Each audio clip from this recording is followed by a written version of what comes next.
Hello students. 12वीं class का जो भरतपुर संभाग का प्री बोर्ड का पेपर हुआ था हिंदी का, उसका मैं सॉल्यूशन डाल रहा हूँ।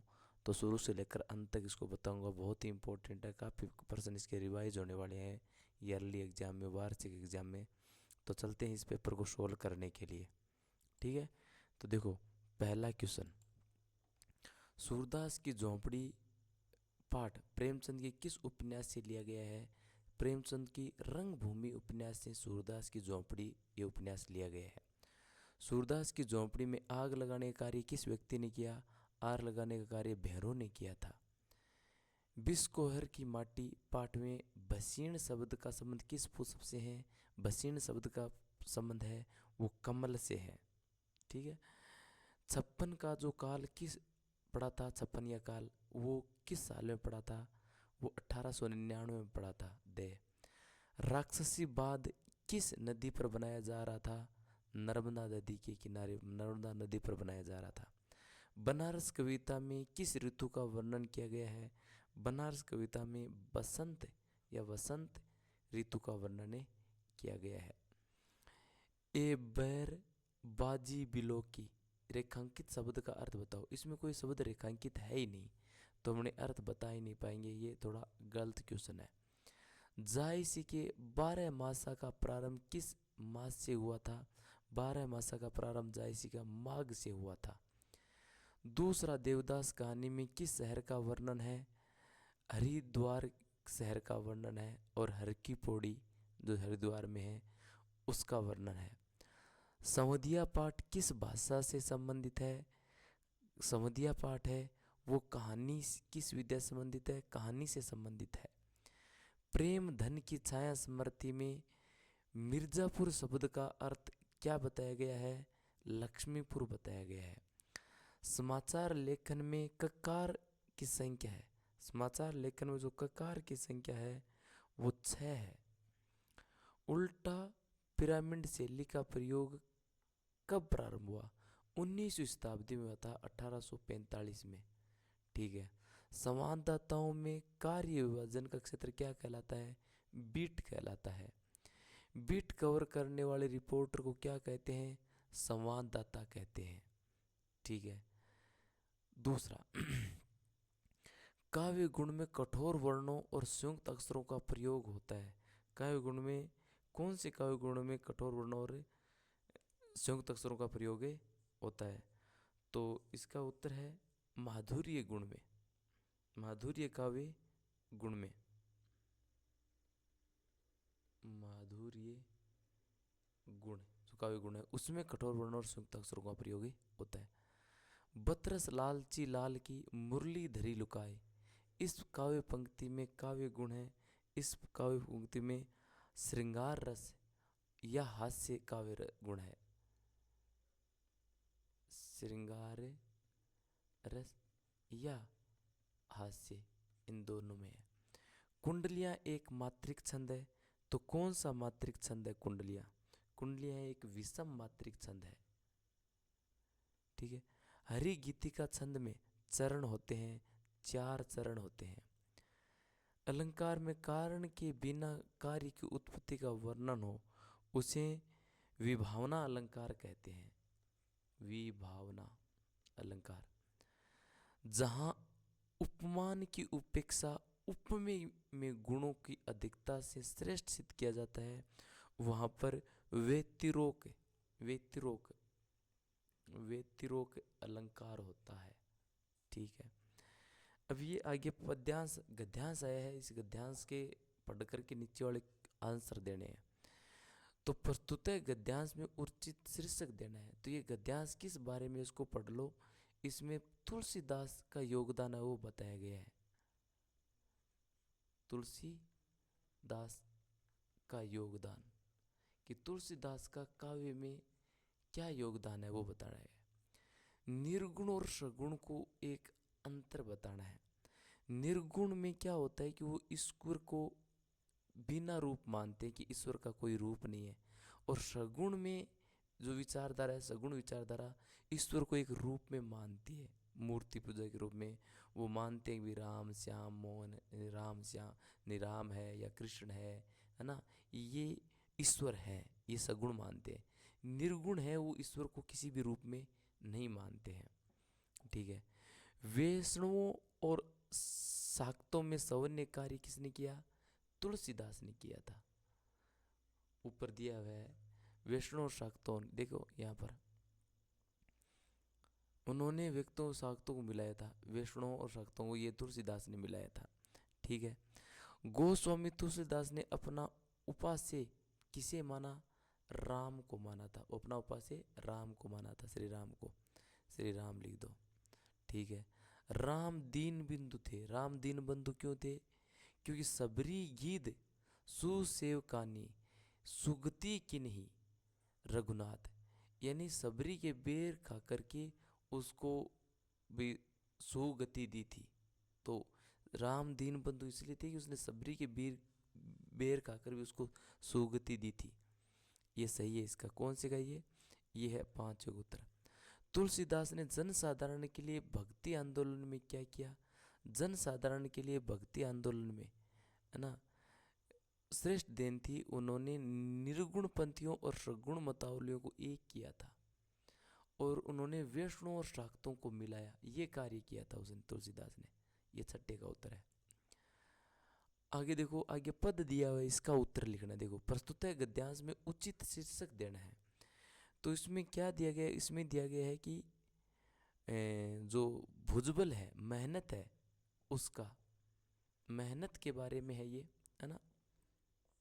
मेहनत का महत्व कह दो, है ना, या मेहनत कह दो, ये शीर्षक है इसका।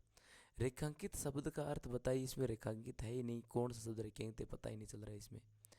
प्रकृति किससे नहीं डरती? प्रकृति किससे नहीं डरती?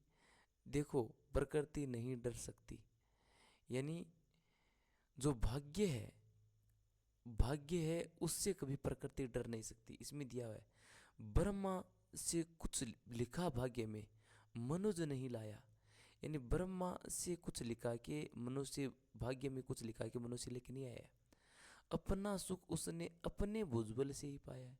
मनुष्य ने अपना सुख है वो अपनी मेहनत से ही पाया है।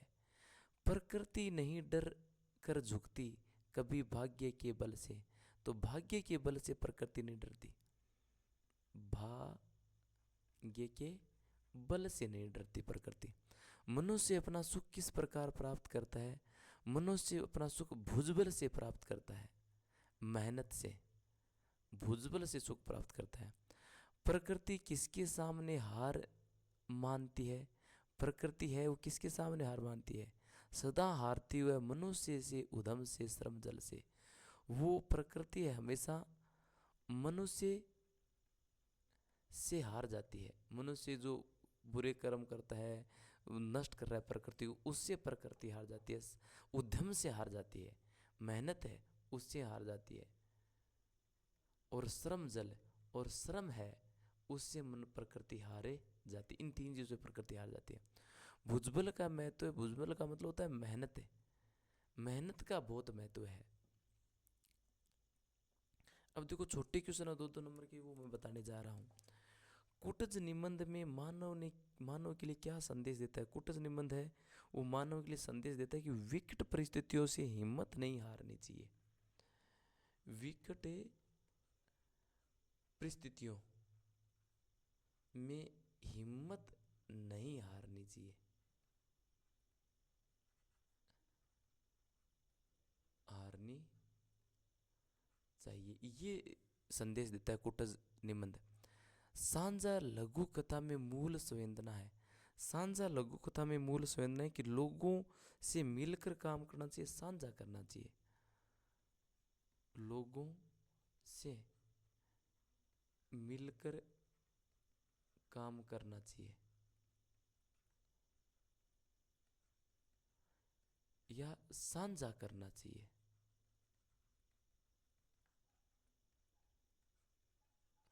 ठीक है। वसंत आया कविता में मूल भाव स्पष्ट करो। वसंत आया कविता में कवि को चिंता है कि आज मनुष्य का प्रकृति से नाता टूट गया है। इसमें है कौन सा? 7वां।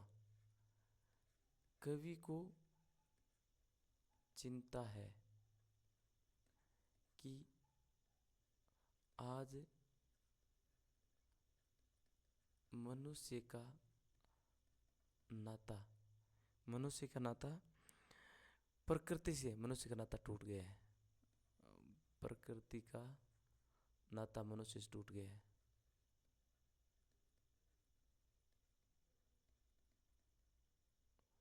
ठीक है, ये है। फूल की शरीर स्वभाव है ठाडे, नीरज नयन ले जल भाडे। ये तुलसीदास की ये पद लिया गया है उससे कि श्री राम को देखकर तुलसीदास कहते हैं कि अब मेरा शरीर एकदम पुलकित हो जाता है, प्रसन्नचित हो जाता है। नीरज नयन नेह जल बाढ़े, और मेरे जो नैन है उनसे जल है वो बाढ़ बन करके बहता है। तो सुलभ सौंदर्य कौन सा है? अब ये क्वेश्चन मेरे को पता नहीं है, आप खुद को ही करना है। सूरदास का घर जल जाने पर भी उसने क्या सकारात्मक संदेश दिया? सूरदास का घर जल जाने पर भी उसने संदेश दिया कि हार का मुंह देखकर भी हार नहीं माननी चाहिए, बल्कि हार को जीत में बदलना चाहिए। इसमें यह संदेश दिया है कि हार का मुंह देखकर भी हार नहीं माननी चाहिए। हार का मुंह देखकर भी हार नहीं माननी चाहिए, बल्कि हार को जीत में बदलना चाहिए। ये 9वें का उत्तर है। अपना मालवा खाऊं उजाड़ों सभ्यता में पाठ में अंतर्गत कौन सी समस्या वर्णित है?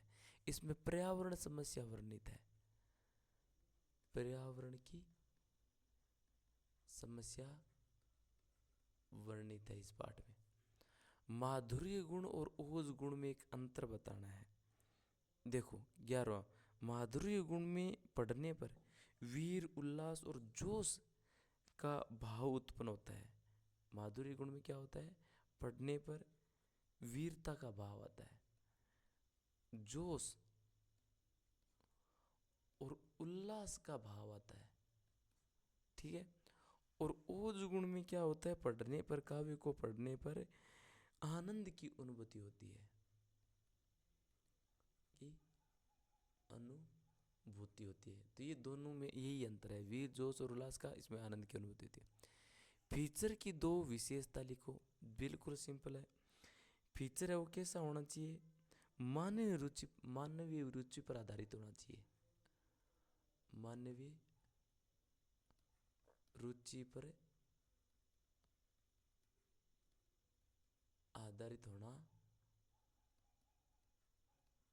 चाहिए। और 2 नंबर, घटना और इसमें चित्रात्मक भाषा शैली होनी चाहिए। दूसरे इसमें चित्रात्मक भाषा शैली होनी चाहिए, होनी ठीक है। संवाददाता और विशेष संवाददाता में अंतर बताना है। देखो, संवाददाता है वो किसी भी विषय या घटना पर वो रिपोर्टिंग करता है, किसी भी घटना या विषय पर वो रिपोर्टिंग करता है। ठीक है, ये मान लो। और विशेष संवाददाता होता है वो किसी विशेष घटना या विशेष क्षेत्र की रिपोर्टिंग करता है। तो विशेष घटना क्षेत्र की वर्णन करता है वो विशेष संवाददाता है। और सामान्य घटना या सामान्य जो इंसिडेंट है कोई भी, तो उसका वर्णन करने वाला संवाददाता होता है। ठीक है। कहानी लेखन के चरण स्पष्ट कीजिए। देखो, कहानी लेखन में वैसे 4 चरण होते हैं। कितने चरण होते हैं? 4 चरण, 4 प्रकार के चरण होते हैं। इसमें पहले कहानी का प्रारंभ। कहानी का प्रारंभ है वो इंट्रोडक्टरी होना चाहिए, परिचयात्मक होना चाहिए। परिचय देते हुए सभी प्रकार के जो पात्र होते हैं कहानी को, वो उनमें होने चाहिए, आने चाहिए प्रारंभ में। कहानी का प्रारंभ अच्छा होना चाहिए, और जो रीडर है उनमें सभी जो पात्र है उनका विवरण या वर्णन आ जाना चाहिए। दूसरा, कहानी में क्या आता है? आरोह क्रम, यानी कहानी का जो बढ़ता हुआ क्रम, यानी उसमें विशेष कोई घटना है उसको ऊपर की तरफ बढ़ती हुई घटना में आना चाहिए। तीसरा, चरम स्थिति। चरम स्थिति यानी किसी कहानी की एकदम लास्ट स्टेज, जहाँ एकदम पढ़ने पर आनंदित आए, वो चरम स्थिति होती है। और फिर अवरोह है, यानी अवरोह में निष्कर्ष निकलना चाहिए उस कहानी का। तो ये चरण होने चाहिए, ठीक है। जयशंकर प्रसाद और ममता कालिया, जयशंकर प्रसाद और छायावादी कवि थे, छायावादी कवि थे, बहुत से निबंध कहानियाँ उसने लिखी थी। ममता कालिया भी कवियत्री थी, कई निबंध और लेखक लिखे थे। अब कौन कौन से लिखे थे ये तो आपको बताना है। अब इसके बाद बड़े क्वेश्चन है जो आपको करने हैं। देखो, यह दीप अकेला कविता में दीप की विशेषताओं को विस्तृत वर्णन से समझाओ। कार्यालय का गीत कविता का मूल भाव लिखो। दूसरा, देवदास कहानी में वर्णित प्रेम की तुलना वर्तमान परीक्षा में कीजिए, है ना। समाध्या कहानी में दोनों पात्र हरगोविंद और बड़ी बहुरानी का चरित्र चित्रण किया है। विष कौर के माटी लेखक में माँ की ममता का वर्णन किन किन उपमाओं में किया है। सूरदास की झोंपड़ी पाठ के अनुसार सूरदास का चरित्र चित्रण करना है। तो ये क्वेश्चन आंसर आपको बड़े क्वेश्चन आंसर है अथवा में आपको तैयार करने, याद करने हैं। इसमें इनकी सह प्रसंग व्याख्या करनी है। तो देख लो, इसमें सबसे पहले सह प्रसंग लिखना है। सह प्रसंग में आपको बताना है कि ये गद्यांश कौन से पाठ से ले गया गया है और इसको किसने लिखा है, ठीक है। और फिर व्याख्या करने, इसमें विशेष रूप से क्या बात कही गई है, ये इसके अथवा में है। आगे दो पद दिए गए, इनकी व्याख्या करनी है आपको। और फिर लास्ट में एक निबंध लिखना है। ये निबंध देख लो, राजस्थान के लोक जीवन, मेरा प्रिय कवि तुलसीदास, समाज, नारी शक्तिकरण, है ना, इन पर निबंध लिखना है। तो धन्यवाद सो मच फॉर आपको इतनी देर रहने के लिए मेरे साथ।